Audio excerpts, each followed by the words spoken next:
दरवाजा खोलो नमन। बाहर गली में जैसे कयामत मच गई थी। मैंने डर कर स्टोर रूम का दरवाजा झट से बंद किया। लकड़ी के उस नकली ढांचे पर जल्दी से कंबल डाला और भागता हुआ आंगन तक पहुंचा। क्या हुआ? सब ठीक है? सामने मेरी बीवी उमा खड़ी थी। उसकी आंखें डर से फैली हुई थीं। वो खाली खाली नजरों से मुझे घूर रही थी। उमा, मैंने उसे झंझोड़ा। वो लकड़ी की तरह ढीली होकर गिरने लगी। वो नहीं रहे। कौन नहीं रहे? क्या बकवास कर रही हो? मेरे बच्चे कहाँ हैं? उमा ने सिर झुकाते हुए चारपाई की तरफ इशारा किया। तुम्हारे इस झूठ और लालच ने उन्हें मार डाला नमन। तुम्हारे गुनाह की कीमत मेरे बच्चों ने चुकाई है। मेरे पैर वहीं जम गए। चारपाई पर दो छोटे छोटे शरीर सफेद कपड़ों में लिपटे पड़े थे। मेरी दुनिया, मेरा गुरूर, सब उसी पल खत्म हो गया। ये वो अंजाम था जिससे मैं भागता फिर रहा था। शायद उसी की तरफ खुद बढ़ रहा था। मेरा नाम नमन है। मैं अपने घर का इकलौता बेटा था। 5 बहनों के बाद मेरा जन्म हुआ था तो घर में जैसे त्योहार मन गया था। पिता जो गांव के छोटे किसान थे, उन्होंने मेरी परवरिश में कोई कसर नहीं छोड़ी। मैंने कभी कुछ मांगा नहीं, बस बोलता और सब मिल जाता। बहनें मेरा साया बनकर मेरे आगे पीछे घूमती रहती थीं। उनके लाड़ प्यार ने मेरी आदतें बिगाड़ दी थीं। मैंने कभी स्कूल का चेहरा तक नहीं देखा, कोई हुनर सीखने की कोशिश नहीं की। मेरी दुनिया दोस्तों की महफिल, गली मोहल्ले में घूमना और पिता की जेब से पैसे निकालकर खर्च करने तक सिमटी थी। एक एक करके 5 बहनें अपने घर चली गईं। अब घर में सिर्फ अम्मा, पिता और मैं रह गया था। जिंदगी चैन से थी, जैसे बेमकसद बहती नदी हो। मुझे कभी एहसास ही नहीं हुआ कि ये सहारा एक दिन छिन भी सकता है। पिता को अब मेरी फिक्र होने लगी थी। बोले, नमन, अब तुम बड़े हो गए हो, कब तक ऐसे ही वक्त बर्बाद करोगे? मैं उनकी बात पर हंस देता। अरे पिताजी, अभी तो मेरी उम्र ही क्या है, आप है ना सब संभालने के लिए। लेकिन पिता ने मेरा भविष्य सुरक्षित करने का फैसला कर लिया था। उन्होंने मेरे लिए उमा का रिश्ता तय कर दिया। उमा एक शरीफ और मेहनती घर की लड़की थी, सलीकेदार और समझदार। पिता को उम्मीद थी कि शादी की जिम्मेदारी मुझे सुधरने पर मजबूर कर देगी। शादी धूमधाम से हुई। कुछ दिन तो जिंदगी में जैसे रौनक लौट आई थी, लेकिन मेरी आदतें नहीं बदली। मैं अब भी जिम्मेदारी से बहुत दूर था। फिर वो हुआ जिसका मैंने कभी सोचा भी नहीं था। पिता को अचानक दिल का दौरा पड़ा और वो चल बसे। वो मेरा पहला और सबसे बड़ा सदमा था। वो छत जो मुझे हर परेशानी से बचाती थी, टूट गई थी। पिता के जाने के बाद पहली बार मुझे एहसास हुआ कि मैं बिल्कुल खाली हूँ। न पढ़ाई, न कोई काम, न कोई हुनर। मैंने जिंदगी में कभी 1 रुपया खुद नहीं कमाया था। पिता की छोड़ी हुई थोड़ी बहुत जमीन और बचत धीरे धीरे खत्म होने लगी। अब मेरे सिर पर अपना और उमा का बोझ था। कुछ महीने जैसे तैसे बीते, लेकिन मेरी आवारागर्दी कम नहीं हुई। मुझे काम करने की आदत ही नहीं थी। थोड़ी मेहनत से ही थक जाता। कोई काम सीखने की कोशिश भी नहीं की। पढ़ाई ना होने के कारण कोई अच्छी नौकरी देने को भी तैयार नहीं था। मेरा वही रूटीन था, रात देर तक दोस्तों के साथ घूमना और दिन चढ़े तक सोना। उमा अब मुझसे नाराज सी रहने लगी थी। वो हालात समझती थी। वो धीरे धीरे समझाती, नमन, अब पिताजी नहीं रहे, हमें खुद कुछ करना होगा। घर कैसे चलेगा? उसकी बातें मुझे बुरी लगती। मैं उल्टा झगड़ पड़ता। अभी कुछ महीने ही तो हुए हैं पिता को गए हुए, और तुम्हें पैसों की पड़ी है, सब्र नहीं है तुम में। रोज रोज के झगड़ों से अम्मा परेशान रहने लगी। वो मेरी हालत भी समझती थी और उमा का दर्द भी। एक दिन घर में खाने को कुछ नहीं था। उमा ने डरते हुए कहा, घर में आटा खत्म हो गया है। मैं गुस्से में उठा और घर से बाहर चला गया। अगले दिन जब उठा तो अम्मा घर पर नहीं थी। उमा ने नजरें झुकाते हुए कहा, वो ठाकुर साहब के घर पर काम पर गई हैं। मेरे सीने पर जैसे किसी ने जोर से मारा। क्या? अम्मा काम पर गई है? मेरी माँ लोगों के घर झाड़ू पोछा करेगी? शाम को अम्मा लौटी, थकी हारी। उनके हाथ में कुछ पैसे थे। उन्होंने वो पैसे उमा को दिए और कहा, बहू, राशन ले आना। नमन को कुछ मत कहना, वो परेशान हो जाएगा। उमा की आंखों में शुक्रिया और मलाल दोनों थे। वो चुपचाप पैसे लेकर रसोई में चली गई। कुछ दिनों के लिए घर का चूल्हा फिर जलने लगा, लेकिन उमा बार बार कहती, नमन, ये ठीक नहीं है। अम्मा जी इस उम्र में काम कर रही हैं, आप कुछ काम कर लो, कब तक वो कमाएंगी? उसकी बातें मुझे चुभ जाती। तुम्हें क्या दिक्कत है? मैंने चिढ़कर कहा। हम रात के खाने पर बैठे थे। अम्मा की मेहनत की कमाई से आया था खाना। वो कमा रही हैं तो कमाने दो, वैसे भी वो अपना फर्ज निभा रही हैं। वो मेरी माँ है। उमा ने थाली में रखा निवाला वापस कर दिया। उसकी आंखों में आंसू और गुस्सा दोनों था। फर्ज? नमन, होश में आओ। इस उम्र में उनका फर्ज आराम करना है। जिम्मेदारी तुम्हारी है। तुम्हारा फर्ज था कि उन्हें सुकून दो, उनके हाथों पर छाले मत पड़ने दो। मैं हंस पड़ा। ओहो, बड़ी हमदर्द बन रही हो। जब से उन्होंने कमाना शुरू किया है, तुम्हारी जुबान तो चुप ही नहीं होती। अब जब पेट भर रहा है तो बातें सूझ रही हैं। चुपचाप खाना खाओ।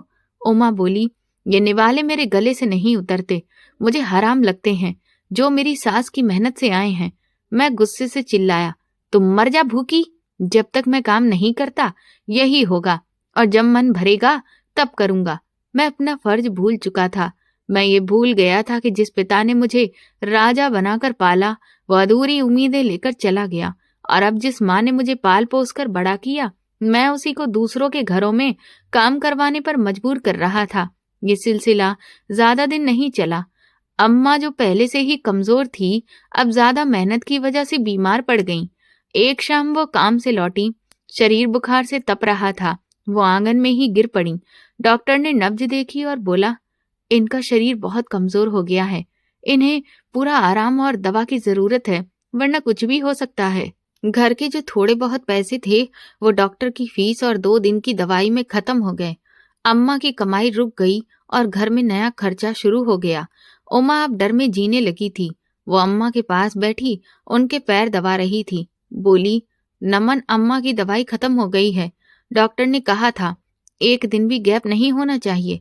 मैं जो दीवार से टीके ऊँग रहा था, चिढ़कर बोला, तो मैं क्या करूं? मेरे पास पैसे का पेड़ लगा है जो हिला दूं। उमा मेरे पैरों में गिर पड़ी। भगवान के लिए कुछ तो करो, कहीं से उधार ले लो, किसी से मदद मांग लो, लेकिन अम्मा को बचा लो। मैंने अपने पिताजी को भी ऐसे ही जाते देखा है। उसका रोना, अम्मा की हालत, सब मेरे सिर पर हथौड़े की तरह गिर रहे थे। मैं तंग आ गया था। बस करो ये रोना धोना, मैं चिल्लाया और घर से निकल गया। जाता हूँ, मैं लाता हूँ कहीं से पैसे।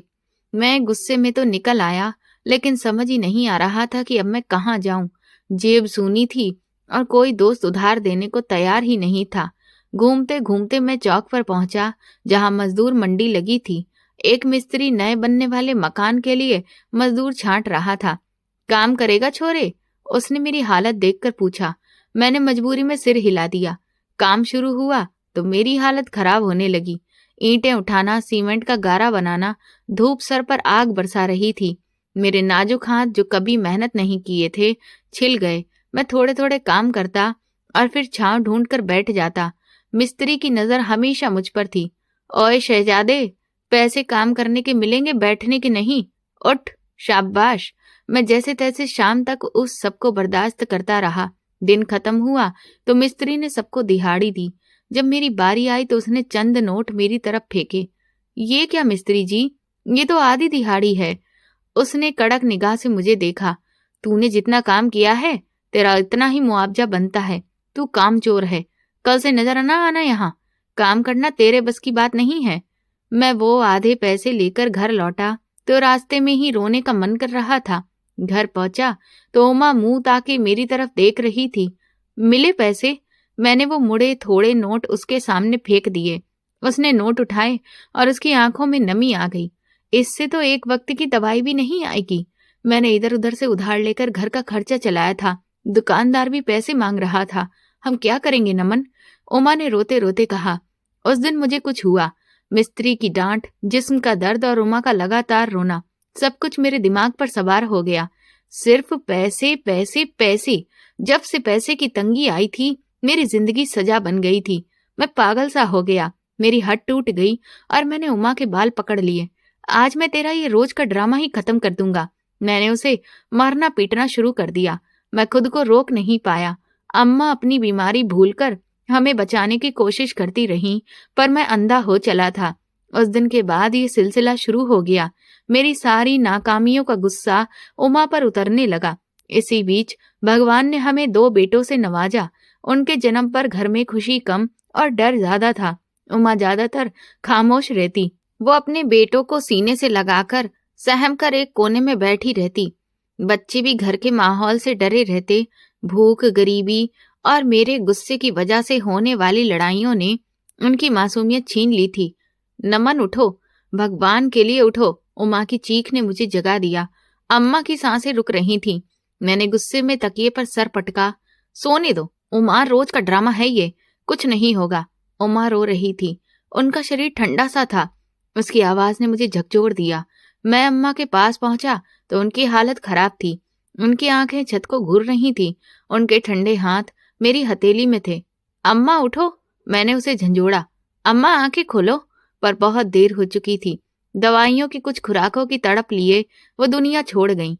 मेरी माँ, जिसने मुझे फूलों की तरह पाला था, मेरी लापरवाही की भेंट चढ़ गई।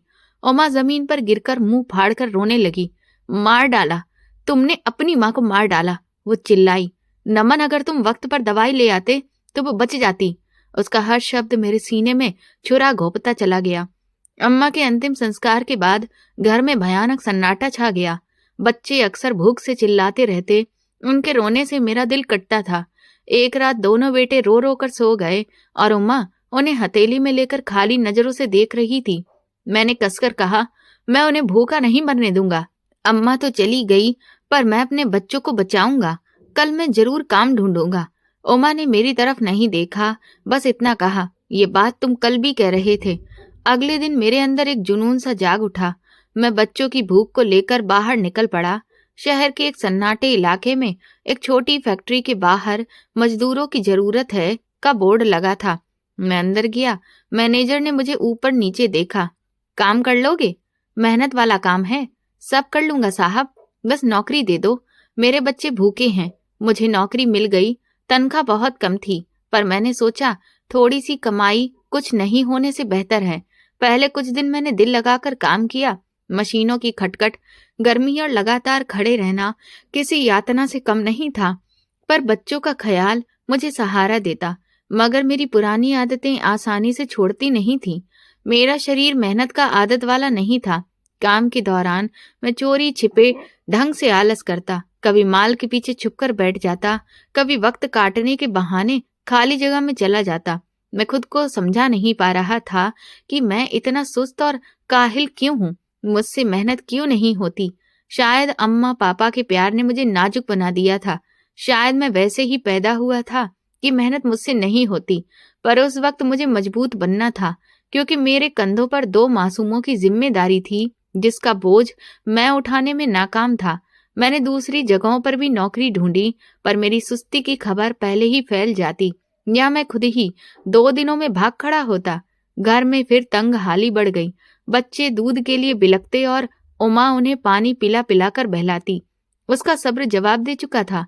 एक दोपहर में एक बार फिर नाक चढ़ाए घर लौटा तो घर में अजीब सी खामोशी थी। उमा ने अपने कपड़ों की एक छोटी गठरी बांधी थी और दोनों बच्चों को तैयार कर रखा था। ये सब क्या है? मैंने घबरा कर पूछा। उमा की आंखों में न आंसू थे न गुस्सा, बस एक ठंडा सा पक्का फैसला झलक रहा था। मैं जा रही हूँ नमन। कहाँ?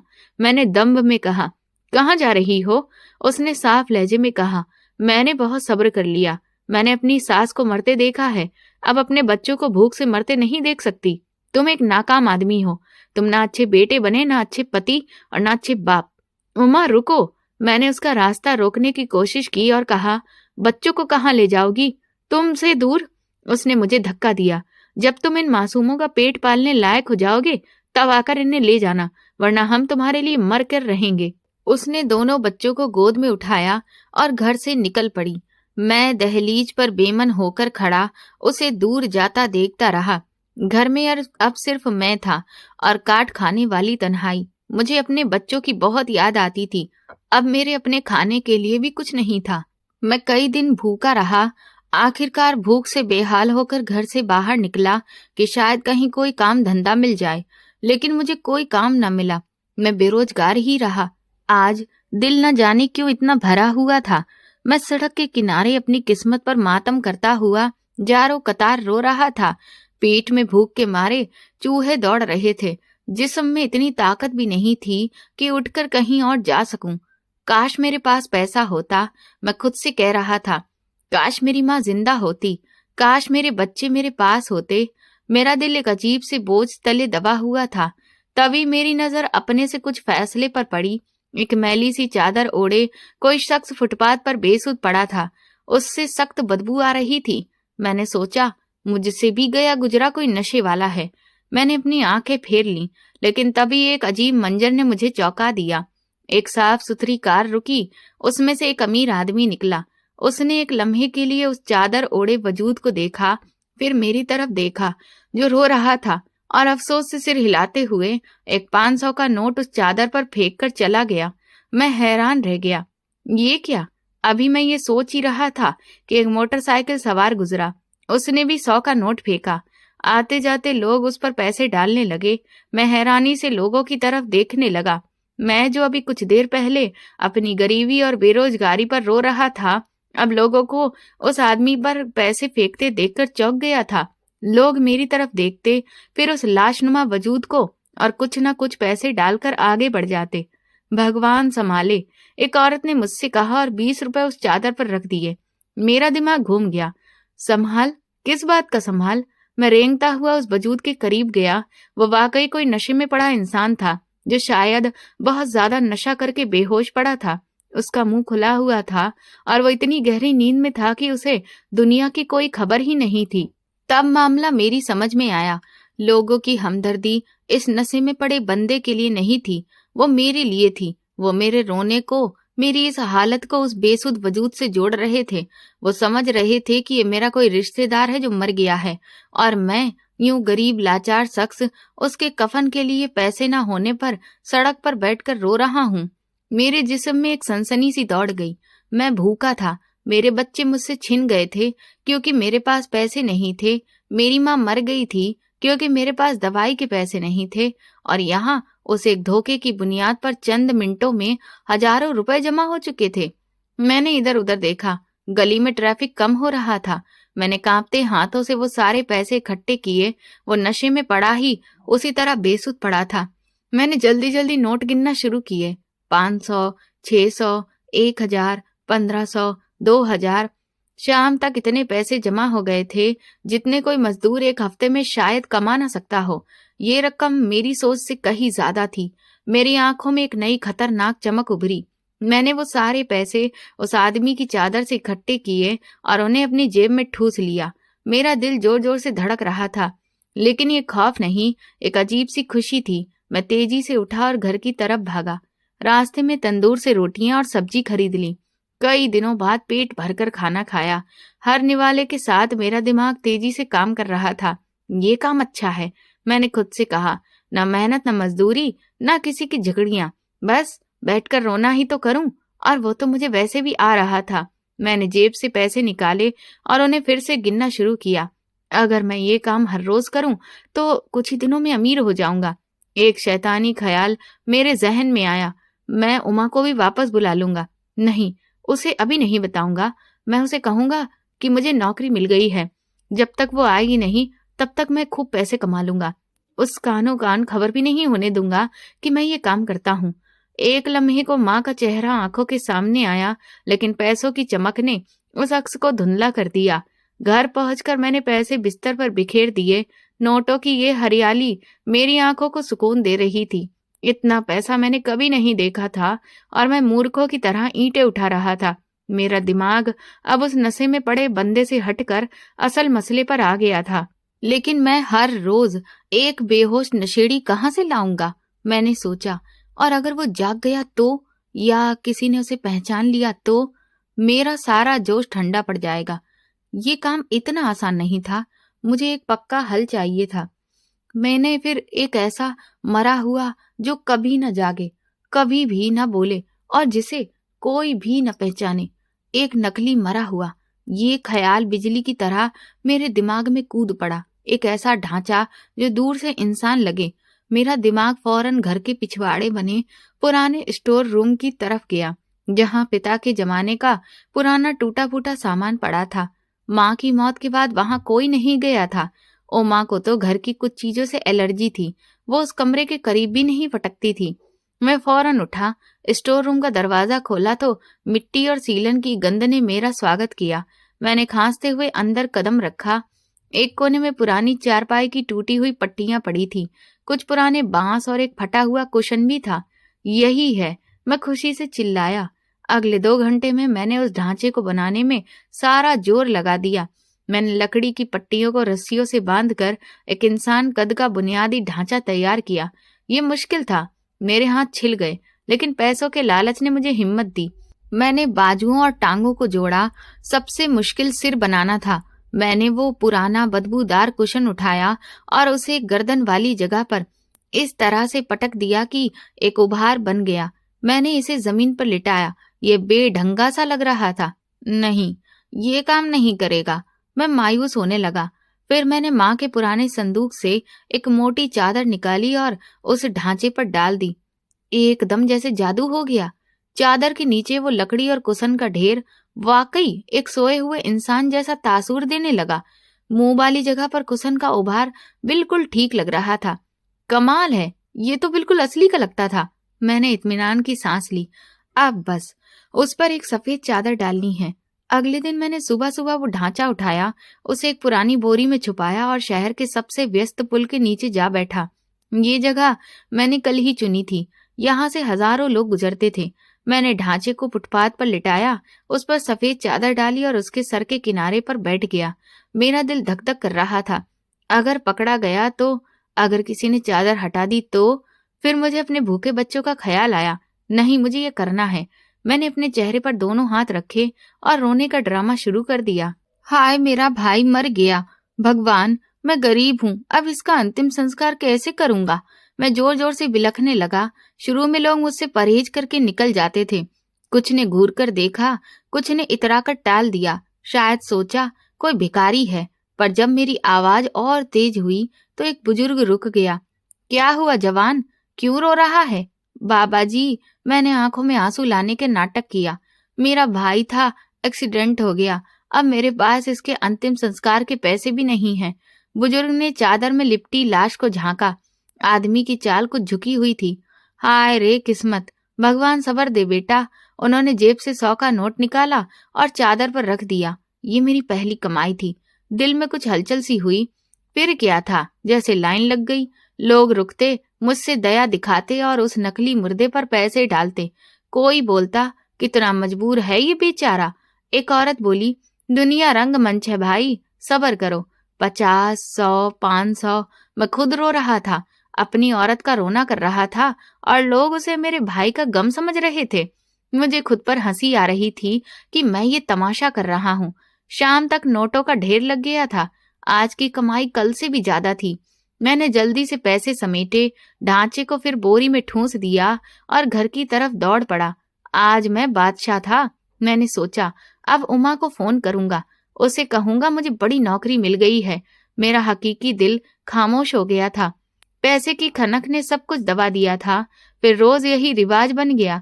मैं लकड़ी का ढांचा उठाता, उसे बोरी में छुपाता और शहर की किसी नई भीड़ भाड़ वाली सड़क या चौराहे फिर जाकर वही तमाशा करता। जगह बदलने लगा ताकि कोई पहचान न ले, ये शक न करे। मेरा रोना अब और भी रुलाने जैसा हो गया था। मैं आंखों से सच्चे आंसू निकालता, अम्मा की बेबसी और अपने बच्चों की भूख याद करके लोगों को अपनी सच्ची तकलीफ में शामिल कर लेता। लोग कहते, भगवान सवर दे जवान, बड़ा ही सख्त वक्त है इस पर। और मेरे सामने नोटों की बारिश होती रहती। पैसा पानी की तरह बह रहा था। मैंने घर का नक्शा ही बदल दिया। अच्छा खाना पीना, नए कपड़े, अम्मा के पुराने संदूक को मैंने तिजोरी बना लिया और वो नोटों से भरता गया। रात में अकेले मैं संदूक खोलकर पैसे गिनता और मेरी आंखों में अजीब चमक आती। देखो नमन, तुम तो मेहनत से डरते थे, ये तो उससे भी आसान निकला। लोग कितने भोले हैं। मैं भूल गया था कि मैं लोगों की सहानुभूति का फायदा उठा रहा हूँ। मैं एक गिद्ध बन चुका था जो उस नकली लाश पर बैठकर लोगों की ईमानदारी नोच रहा था। कई दिन ऐसे ही निकल गए। पैसे इतने जमा हो गए थे कि मैं कुछ अरसा आराम से बिता सकता था। फिर बच्चों की याद सताने लगी। बहुत हो गया। एक रात पैसों से भरे संदूक को देखकर मैंने फैसला किया, उमा और बच्चे वापस लाऊंगा। जाकर बीवी को ले आऊंगा और कहूंगा, बड़ी नौकरी लग गई है। मैं इस धंधे की हकीकत कभी नहीं बताऊंगा। अगले दिन पीसीओ गया और उमा के पिता का नंबर लगाया। फोन उसके भाई ने उठाया। कुछ रस्मी बातों के बाद फोन उमा को दे दिया। उसकी आवाज में कोई नरमी नहीं थी। क्यों फोन किया है?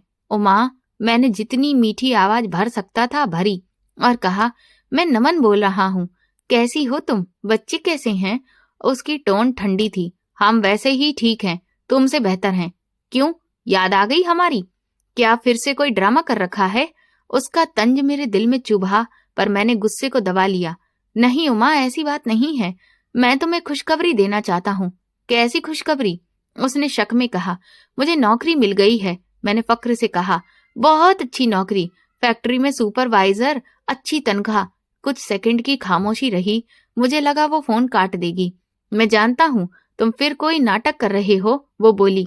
तुम 2 दिन और नौकरी कर लोगे और तीसरे दिन घर बैठ जाओगे। मुझे बेवकूफ मत बनाओ। उमा, भगवान की कसम, मैंने पुरजोर यकीन दिलाया। इस बार मैं बदल चुका हूँ। मैंने अपने बच्चों के लिए खुद को बदल लिया है। मैं रोज दिन की मजदूरी करता हूँ, मेहनत करता हूँ और कमाता हूँ। मैंने तुम्हारे लिए काफी पैसे जमा कर दिए हैं। तुम आ जाओ और खुद तिजोरी में देख लेना। शायद पैसे की बात ने उसको सोचने पर मजबूर कर दिया। अगर इस बार तुम झूठ बोलोगे नमन, या अगर मैं आई और घर में फिर वही भूख प्यास और लड़ाइयां मिले, तो फिर मैं उसी वक्त लौट जाऊंगी और फिर तुम्हारी शक्ल नहीं देखूंगी। उसने कहा। ऐसा कुछ नहीं होगा। मैं खुशी से चिल्लाया। बस आ जाओ, मैं तुम्हारा इंतजार करूंगा। ठीक है, वो बोली। मैं कल शाम तक बच्चों को लेकर आ जाऊंगी। फोन बंद हो गया। मैं झूम उठा। मेरे बच्चे वापस आ रहे थे। मेरी बीवी वापस आ रही थी। मेरा घर आबाद होने वाला था। घर आकर मैंने पूरा घर साफ किया, सब कुछ सजा दिया, बढ़िया खाने का इंतजाम किया। फिर नजर स्टोर रूम पर पड़ी और जोश ठंडा हो गया। वही ढांचा जैसे कांटा बनकर दिल में चुभ गया। उमा उसे देखती नहीं। वो साफ सुथरी पसंद थी और स्टोर रूम में कभी नहीं जाती, इसलिए मैंने वहीं पर छुपा देता हूँ। पर लालच फिर उभरा। कल शाम वो आ रही है, पूरा दिन बाकी है। क्यों ना आज आखिरी बार उस ढांचे से काम लिया जाए। स्टोर रूम का दरवाजा बंद किया। ढांचा अंधेरे में पड़ा रहा। उमा शाम को आएगी, मैंने खुद से कहा। दिल धड़क रहा था। एक हिस्सा कहता था बस कर दे, पर जो आदत बन गई थी वो मुझे उकसाती रही। आज आखिरी दिन है। मैंने अपने अंदर पनपती खोटी आवाज को शांत किया। आज की कमाई ज्यादा होगी। जब उमा आएगी और तिजोरी में नोट देखेगी तो खुश हो जाएगी, समझेगी मैंने उसकी खातिर कितनी मेहनत की है। ये खतरनाक सोच मुझे तसल्ली दे रही थी। मैंने बोरी उठाई और निकल पड़ा। आज मैंने शहर के दूसरे ओर एक महंगे मोहल्ले के पास वाली सड़क चुनी। लोगों का आना जाना वहां ज्यादा था। पुल के नीचे ठिकाना बनाया, ढांचा रखा, उस पर सफेद चादर डाली और फिर वही शोर मचाया। भगवान की मदद करो, मैं जोर से चिल्ला चिल्ला कर रो रहा था। मेरे पास अपने मुर्दे के अंतिम संस्कार के पैसे नहीं हैं, कफन भी खरीदने के पैसे नहीं हैं। यहाँ के लोग शायद ज्यादा दयालु थे या फिर शायद दिखावा करना चाहते थे।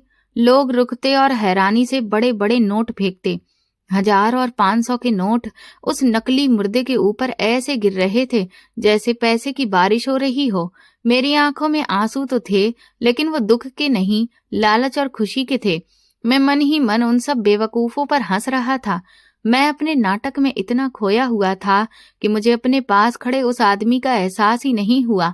जब पैसे फेंकने वालों की भीड़ थोड़ी कम हुई तो मेरी नजर उस पर पड़ी। एक बूढ़ा झुर्रियों भरा चेहरा वाला भिखारी, जिसके कपड़े मैले कुचैले थे और वो लाठी के सहारे खड़ा मुझे ही घूर रहा था। उसकी आंखों में एक अजीब सी चुभन थी। मैंने उसे नजरअंदाज कर दिया, लेकिन वो वहीं खड़ा रहा। कोई भी उसे भीख नहीं दे रहा था। सबका ध्यान मुझ पर और मेरी बनावटी मुसीबत पर था। मुझे उस पर गुस्सा आने लगा। ये मनुष्य यहाँ क्यों खड़ा है? मेरी कमाई खराब कर रहा है। कुछ देर बाद वो बूढ़ा भिखारी धीरे धीरे चलता हुआ मेरे पास से गुजरा। वो मेरे नकली मुर्दे के पास आकर रुक गया। उसने एक नजर मुझ पर डाली, फिर उस चादर पर अपनी लाठी पटकी और बोला, भगवान इस मुर्दे को जिंदा कर दे। उसकी आवाज में न कोई दया थी न दुख, बस एक कड़वाहट थी। मैं चौंक गया। उसने मेरी तरफ देखा जैसे मेरे अंदर का सारा झूठ पढ़ लिया हो। तेरे कर्मों का फल तुझे जरूर मिलेगा। तू जैसे लोगों को धोखा देता है, भगवान तुझे ऐसा धोखा देगा कि तू जिंदगी भर याद रखेगा। उसकी बात सुनकर पहले तो मेरे रोंगटे खड़े हो गए, लेकिन अगले ही पल मैं मन ही मन हंसने लगा। पागल भिखारी है, मैंने सोचा। और उसकी बात को अनसुना कर दिया। वो बड़बड़ाता हुआ आगे बढ़ गया। मैंने जल्दी से अपना सामान समेटा। आज की कमाई मेरी पिछली सारी कमाइयों से ज्यादा थी। मेरा दिल खुशी से झूम रहा था। भिखारी की बातें मेरे दिमाग से निकल चुकी थीं। मैं उसकी बकवास को झटकते हुए तेजी से चलने लगा। पागल आदमी, जाने क्या बकता रहता है। मैंने अपनी जेबों पर हाथ फेरा जो नोटों की गर्मी से फूल रही थीं। भगवान इस मुर्दे को जिंदा कर दे। उसे क्या पता, वो तो लकड़ी का बना हुआ है। मैं अपने इस चालाकी भरे धोखे पर खुद ही मुस्कुरा दिया। आज की कमाई ने मेरे सारे रिकॉर्ड तोड़ दिए थे। मेरा दिल खुशी और नशे से भरा हुआ था। मैं घर की तरफ भाग रहा था। उमा आ रही थी, मेरे बच्चे आ रहे थे। अब उन्हें कोई तकलीफ नहीं होगी। मैं उन्हें कपड़े और खिलौने से भर दूंगा। मैं उन्हें दिखा दूंगा कि उनका नमन अब वो निकम्मा नमन नहीं रहा। वो पूछेगी, इतने पैसे कहाँ से आए? मैंने चलते चलते खुद से कहा, कह दूंगा फैक्ट्री में ओवर टाइम कर रहा हूँ, दिन रात मेहनत कर रहा हूँ, बस तुम्हारे और बच्चों के लिए। ये झूठ बोलते हुए मुझे शर्म नहीं बल्कि अंदर से एक चालाक संतोष मिला। मैंने मेहनत से नहीं, दिमाग से कमाया था। रास्ते में हलवाई की दुकान नजर आई। गर्मा गर्म जलेबियों की खुशबू ने मुझे रोक लिया। मेरे बच्चों को जलेबियां बहुत पसंद हैं। मैंने तुरंत 1 किलो जलेबियां खरीदी। मिठाई का डिब्बा हाथ में लेकर मेरे दिल में एक मीठी सी खुशी उठी। मैं सोचने लगा, मेरे दोनों बेटे पापा पापा कहते हुए मेरे पैरों से लिपट जाएंगे। उमा मुझे देखकर मुस्कुराएगी। जब वो देखेगी कि घर का संदूक नोटों से भरा है तो उसकी सारी शिकायतें खत्म हो जाएंगी। इन अच्छे ख्यालों में खोया मैं गली में मुड़ा, खुशी से घर का दरवाजा धकेला। उमा, मैं आ गया, देखो मैं। मेरी आवाज वहीं रुक गई। दरवाजा खुला था लेकिन घर में अजीब सी खामोशी थी। न बच्चों के हंसने की आवाज, न उमा की कोई आहट। एक पल के लिए दिल धक्क से रह गया। शायद अभी आई ही नहीं होगी। मैंने खुद को दिलासा दिया। तभी मुझे अपने कंधे पर लटकी बोरी का ख्याल आया जिसमें मेरा राज छिपा था। उमा के आने से पहले इसे ठिकाने लगा दूं। मैं जानता था वो आ भी गई होगी तो थककर कमरे में सो रही होगी। मैं धीरे धीरे घर के पीछे बने पुराने नम सीलन भरे स्टोर रूम की तरफ गया। ये घर का वही हिस्सा था जहां उमा कभी नहीं जाती थी। उसे धूल से सख्त एलर्जी थी।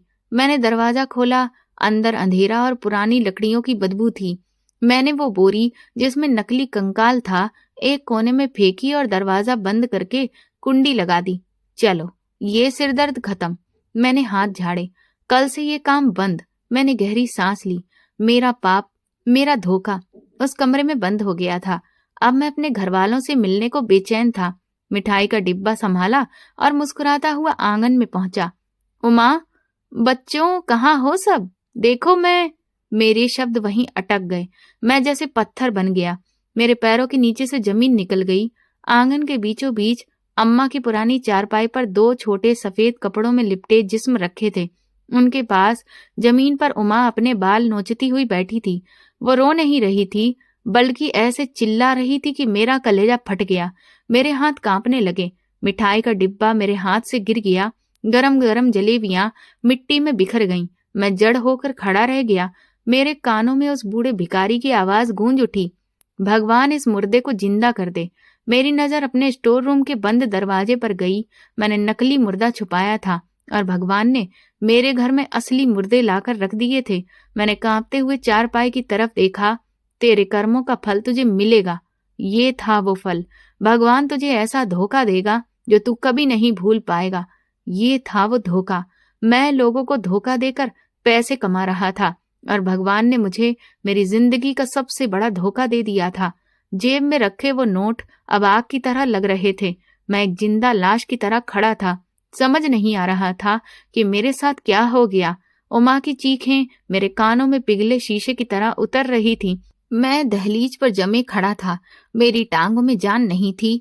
आंखें चारपाई पर रखे उन 2 सफेद कपड़ों पर जमी थीं। कान कुछ नहीं सुन रहे थे, बस उमा की चीखें। मिट्टी पर बिखरी जलेबियां मेरी टूटी हुई खुशियों का निशान बन चुकी थीं।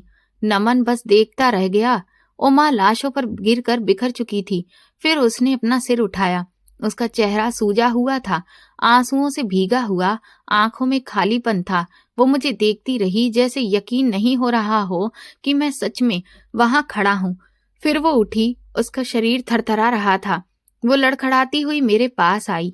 मैं एक कदम भी नहीं हिल सका, जैसे पांव जमीन में गड़ गए हों। वो मेरे करीब आई और मुझसे लिपट गई। वो चले गए नमन, हमारे दोनों बेटे चले गए। वो मेरे सीने पर सिर मारकर फूट फूट कर रोने लगी। वो मुझे छोड़कर चले गए नमन, मैं लुट गई, सब खत्म हो गया। मैं पत्थर बना खड़ा था, ना आंसू निकल रहे थे, न जुबान से आवाज। दिमाग सुन्न था। उमा ने मुझे झंझोड़ा, कुछ बोलते क्यों नहीं? मर गए हैं वो, हमारे बच्चे मर गए। उसने चारपाई की तरफ इशारा किया, फिर मेरा गिरेबान पकड़ लिया।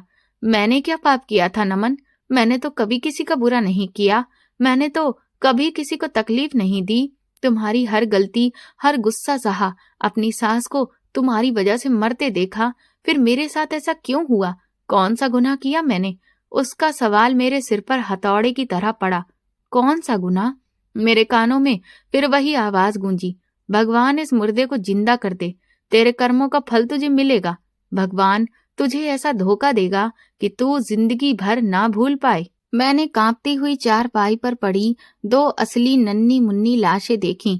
फिर मेरी नजर बेख्याली से उस चोर वाले बंद दरवाजे की तरफ पड़ी, जिसके पीछे मेरा नकली लकड़ी का मुर्दा पड़ा था।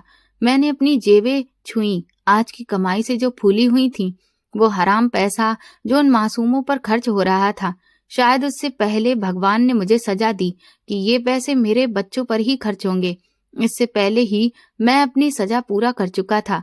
ये मेरी सोच नहीं थी, ये एक कड़वी हकीकत थी जो बिजली की तरह मुझ पर गिरी थी। सजा किसी और के लिए नहीं थी, सजा मेरे लिए थी। उमा, मेरी आवाज बमुश्किल मेरे गले से निकली, ये तेरे गुनाह की सजा नहीं है। उसने रोते हैरान मेरी तरफ देखा। फिर किसकी है ये सजा? मैंने हिम्मत करके कहा, ये मेरे बुरे कामों का नतीजा है। उमा के चेहरे पर उलझन थी। क्या मतलब? क्या बकवास कर रहा है तू? वो नौकरी, वो झूठ। मैंने जोर से कहा, मेरी जुबान पर जैसे कांटे चुभ रहे हों। सब झूठ था। कोई नौकरी नहीं थी, कोई फैक्ट्री नहीं, कोई सुपरवाइजर नहीं। तो फिर ये पैसे कहाँ से आए? वो तिजोरी जो तूने दिखाई थी, वो फ्रॉड था। मैंने जमीन पर बिखरी जलेबियों को घूरते हुए कहा। मैं लोगों से झूठ बोल रहा था और फिर मैंने उसे सारा सच बता दिया। वो नकली ढांचा, वो स्टोर रूम, सड़क पर बैठकर रोना, लोगों की हमदर्दी से खेलना और मौत के नाम पर पैसे कमाना। जैसे जैसे मैं बोलता गया, उमा का चेहरा और भी सफेद होता गया। उसका गम, उसका दुख धीरे धीरे नफरत और घृणा में बदल गया। उसने कांपते हुए हाथ से मेरी तरफ इशारा किया। तुमने मौत का मजाक बनाया? तुम एक नकली लाश को लकड़ी के ढांचे पर लिटा कर रोया करते थे? हाँ, मैंने बेबस होकर सिर हिलाया। और आज वो बूढ़ा भिखारी खामोश था। उमा ने एक ऐसी चीख मारी जो किसी घायल जानवर जैसी थी। वो मुझ पर टूट पड़ी। उसने मुझे बुरी तरह पीटा, दोनों हाथों से, नाखूनों से। जगह जगह जहां उसका हाथ पड़ा वो मारा। कातिल! वो चीख रही थी। तुमने इन्हें मार दिया। तुम्हारे इस गंदे हराम पैसे ने उनकी जान ले ली है। तुमने मौत को बेच दिया और भगवान ने तुम्हें असली मौत खरीदने पर मजबूर कर दिया। मैंने कोई भी जवाब नहीं दिया।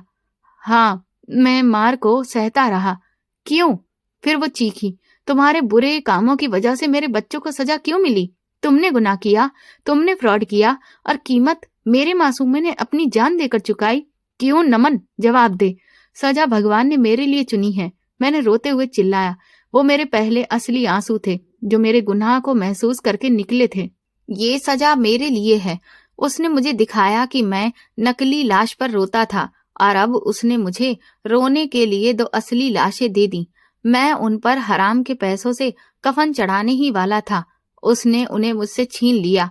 मुझे एहसास हो गया, उमा, मुझे समझ आ गया कि मैं कितना बड़ा गुनाह कर रहा था। मैं उसके पांव के आगे गिर गया। ये सजा मेरी है, मैंने कहा। उमा ने मुझे उस नफरत और घृणा से देखा जैसे मैं सारे जगत का सबसे गंदा इंसान हूँ। उसकी आंखों में आंसुओं का समंदर अब सूख चुका था और उसकी जगह एक आग जल रही थी जो मेरे वजूद को भस्म कर रही थी। वो मुझसे कुछ कदम पीछे हट गई और हाथ ऐसे झटक कर हटा लिया जैसे उसने किसी गंदगी को छू लिया हो। तो ये थी तुम्हारी बहुत अच्छी नौकरी। उसकी आवाज अब चीख नहीं, सिसकती खनक थी। यही वो पैसा है जिस पर तुम इतना घमंड कर रहे थे। तुमने लोगों की दया को और उनके डर को बेचा। तुम लाशों के दलाल बन गए नमन। तुमने मौत को अपना कारोबार बना लिया। मैं उसके आगे गिर पड़ा था। मेरे पास शब्द नहीं थे। मेरा पूरा शरीर कांप रहा था। मैं कुछ कहना चाहता था, सफाई देना चाहता था, पर क्या कहता। मेरा जुर्म मेरे सामने सफेद कफनों की शक्ल में पड़ा था और वो एक भयानक पागलों जैसी हंसी मार रहा था। तुझे पता है आज उस टांगे वाले ने क्या कहा था? मैंने घबराकर पूछा। जिस टांगे से ये गिरकर मरे हैं, जब हादसा हुआ, जब मेरे बच्चे उसके टायर के नीचे आए, वो भी तुम्हारी ही तरह जल्दी में था। वो चिल्ला रहा था, दीदी मुझे माफ कर देना, मेरे घर में लाश पड़ी है, मैं जल्दी में था। उमा ने मेरी आंखों में आंखें डालकर कहा, सब लोग मौत का खेल खेल रहे थे, वो भी मौत की जल्दी में था नमन, बिल्कुल तुम्हारी तरह। तुम नकली मौत बेचकर पैसे बनाते थे और असली मौत ने मेरे बच्चों को निगल लिया। वो रुक गई, बस इतना ही कह पाई। ये कड़वी सच्चाई मेरे होश उड़ा रही थी। तुमने उन पैसों के लिए उन्हें मार डाला, वो चिल्लाई। ये मनहूस पैसा, ये हराम कमाई मेरे बच्चों की जान ले गई। मैं इन पैसों से उनका अंतिम आवरण भी नहीं खरीदूंगी। अगर ये पैसे उनके पाक जिस्मों को छुएंगे तो उनकी आत्मा छटकेगी। वो उठकर घर के अंदर चली गई और कुछ देर में माँ की पुरानी झुलसी हुई चादर लेकर आई। उसने कांपते हाथों से अपने दोनों बेटों के कफनों पर वो चादर डाल दी। मैंने हिम्मत करके उसका हाथ पकड़ने की कोशिश की। उमा, मेरा हाथ छू ले, मुझे मत छूना। उसने अपना हाथ ऐसे खींचा जैसे किसी सांप ने उसे डसा हो। तुम्हारा साया भी मेरे बच्चों पर ना पड़े। तुम्हारी सांसों से मुझे सड़े हुए मांस की बदबू आ रही है। दफनाना कैसे हुआ मुझे ठीक से याद ही नहीं। मोहल्ले के कुछ लोग आए, मैं सब कुछ एक जिंदा लाश की तरह देखता रहा। मैं अपने ही बेटों को कंधा नहीं दे सका। जब सब चले गए और घर में सिर्फ हम दो रह गए, तो उस कयामत जैसी खामोशी ने और ज्यादा भयानक रूप ले लिया। घर अब घर नहीं, एक शमशान लग रहा था। उमा ने अपनी छोटी सी गठरी उठाई, वही गठरी जो वो पहली बार जाते वक्त ले गई थी। उमा, मत जाओ। मैं पागलों की तरह उसके पैरों में गिर पड़ा। मुझे माफ कर दे, मैं तन्हा रह जाऊंगा। मैं बर्बाद हो गया हूँ। सजा में मुझे अकेला मत छोड़ो। उसने मेरी तरफ देखा। उसकी आंखों में अब न नफरत थी, न गुस्सा, न गम।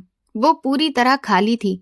तुम तन्हा? उसने मुस्कुराते हुए कहा, एक मुस्कान जिससे मेरी रूह कांप उठी। तन्हा तो मैं हुई हूँ। मेरे तो बच्चे मर गए नमन, तुम तो जिंदा हो। तुम्हारा गुनाह भी जिंदा है। तुम अभी भी उन पैसों के साथ हो जो तुमने लाशें बेचकर कमाए हैं। मैं उन पैसों को जला दूंगा, मैंने रोकर कहा, पर मैं इस छत के नीचे एक पल भी नहीं रह सकती जहां तुम सांस लेते हो, जिस घर में तुमने मौत का खेल रचा। इस घर को असली मौत ही खा गई। मुझे तलाक दे देना नमन। मैं चीखा। तलाक दे देना नमन? वो फिर से गरजी। नहीं तो मैं बाहर जाकर सबको तुम्हारी असलियत बता दूंगी। मैंने उन्हें वो नकली ढांचा दिखाऊंगी जो तुमने स्टोर रूम में छुपा कर रखा है। मेरा सिर झुक गया। मैंने कांपते हुए टूटे हुए लहजे में वो अल्फाज कह दिए जिसने मेरी आखिरी सहारे को भी मुझसे छीन लिया। वो चली गई हमेशा के लिए और मैं घर में बिल्कुल अकेला रह गया। कई दिन कई रातें मैं उसी आंगन में बैठा रहा जहां मेरे बच्चों की लाशें पड़ी थीं। न भूख लगी न प्यास लगी। फिर एक रात जैसे कोई भूत सवार हो गया मुझ पर। मैं उठा और सीधा स्टोर रूम की तरफ गया। दरवाजा तोड़ दिया और उस नकली ढांचे को घसीटता हुआ बाहर ले आया। वो लकड़ी और कुशन का ढेर जिसने मेरी पूरी जिंदगी को बर्बाद कर दिया था। फिर मैंने अम्मा का वो पुराना संदूक खोला जो नोटों से भरा पड़ा था। वो पैसे नहीं थे, वो आग थी। मैंने आंगन में वो ढांचा रखा और एक एक नोट निकालकर उस पर फेंकने लगा। ये लो 1000 का नोट। मैं पागलों की तरह हंस रहा था। ये मेरे बेटे का खिलौना था। ये लो 500 का नोट। ये उमा का कपड़ा था। मैंने तेल डाला और आग लगा दी। मैं देखता रहा। वो नकली ढांचा जल रहा था और उसके साथ वो हराम की कमाई भी जल रही थी। नोट राख बन रहे थे। मेरे बच्चे राख बन चुके थे।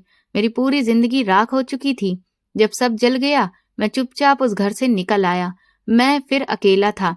कई कई दिन भूखा उस मंदिर के बाहर बैठा रहता हूँ। लोगों को आते जाते देखता हूँ।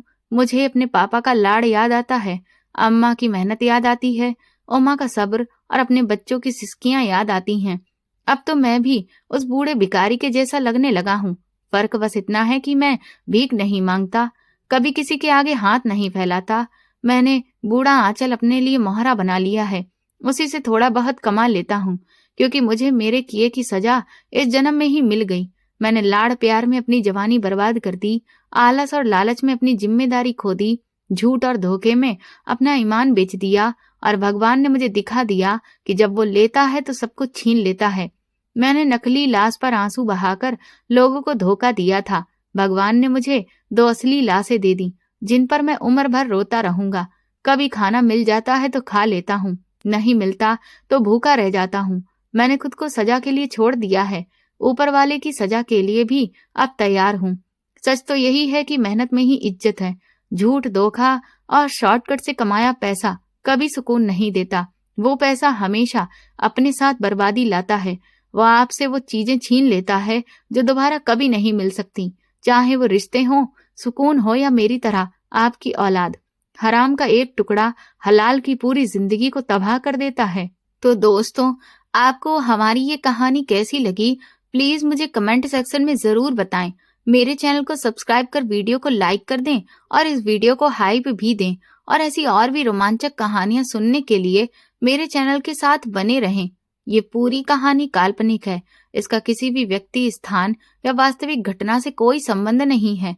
इसका उद्देश्य केवल मनोरंजन, शिक्षा और सस्पेंस आधारित कहानी को प्रस्तुत करना है। धन्यवाद।